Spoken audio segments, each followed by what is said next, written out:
Thank you so much po, ma'am. May tanong po ulit, sana daw ulit siya. Ayan, need mo rin ba manood ng video ng iba kay YouTube at makipag-engage sa ibang YouTuber, followers o ilang post po ba sa isang araw? Parehas lang po ba ng oras kay FB ang pagpo-post kay YouTube? Ayan nga guys, ito yung katanungan ulit ni Sisi Ella Atinal about nga ulit sa YouTube. Kung kailangan mo rin daw bang makipag-engage to engage at kung same nga lang daw ng oras sa pag-upload kay FB kung same lang din ang pag-upload sa Facebook at kay YouTube. Ayan guys, ito nga ang isi-share ko at papaliwanag ko is based lang din sa aking experience.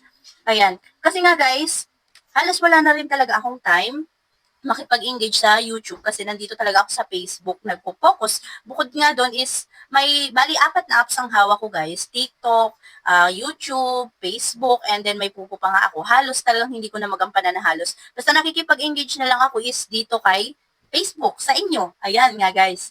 Based sa experience ko is hindi mo naman kailangan makipag-engage to engage para ma-monetize ka or tumaas yung video mo. Ayan nga guys. Pero, ang ginaibahan nga lang, pag nag-upload ka sa YouTube is wala kang masyadong makukuhang comment kung hindi ka makikipag-engage to engage. Pero, ayan.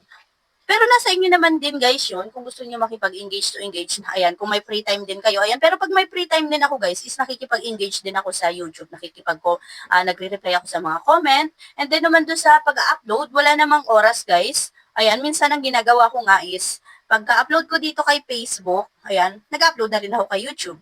Or minsan, nauuna kay YouTube, minsan dito kasunod kay Facebook. Ayan, kung ano lang yung free time ko, ayan, doon lang din ako nag-upload. Ayan, tapos doon sa earnings naman, nag-update siya every 7 a.m. ng morning. Ayan guys, araw-araw. Kung monetize tayo, makikita nyo yun guys. Ayan.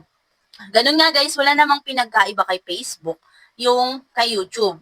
Sa engagement nga lang ang talagang depende na sa inyo kung may free time kayo, kung makipag-engage kayo. Pero minsan, ako wala talaga akong time makipag-engage. Ayan, talagang sa Facebook ako nagpo-focus makipag-engage kasi nga dito mas nauna yung mga ano. And then sa YouTube kasi wala naman masyadong, alam niyo yung gaya dito sa Facebook na marami akong yung nakikipag-engage sa akin, ganun. Sa YouTube kasi karamihan, yung mga hindi talaga nag-YouTube creator or vlogger, yung nanonood sa'yo. Sa totoo lang guys, based yun sa experience ko. May mga nagko-comment, and then nire-replyan ko, nakikita ko, hindi naman sila yung mga nag-YouTube din tulad ko na, ayan, magko-comment sa post mo para mag-comment ka din sa kanila. Hindi guys. Ayan, marami nagko-comment din sa akin, pero hindi sila mga YouTuber. At ayun nga, Sisi, sana ay napaliwanag ko ng maayos yung katanungan mo nga about nga doon sa tanong mo. Ayan. At ayun lamang guys, hanggang dito na lang. At kung umabot ka nga dito, hanggang dito sa video ko is paki-follow, like, comment, and share mo na rin ako para updated ka nga sa mga video ko. At ayun lamang guys, maraming salamat. Bye!